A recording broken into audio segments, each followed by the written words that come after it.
भगवान श्री कृष्ण कहलन कि मान गई भैया सबसे बड़का बहादुर हुआ, कहलन ना ना त्रेता में रामा लड़े दास कंधर,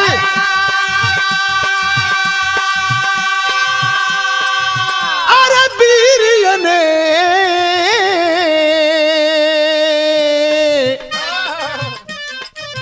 भगवान श्री कृष्ण देख कदम पीछे हट गए। का कहला, अरे भैया लड़त हुआ महाभारत में बात करा, महाभारत का त्रेता में गई का जब कहला ना ना ये है तो खटखट है। त्रेता में रामा लड़े दास कंधर, वीरजने को लड़े भालू बंदर, अरे मैंने सुना मेरा सब कोई, अरे जौहर दिखाने वाला नहीं रे कोई, अर्जुन कहाने वाला नहीं।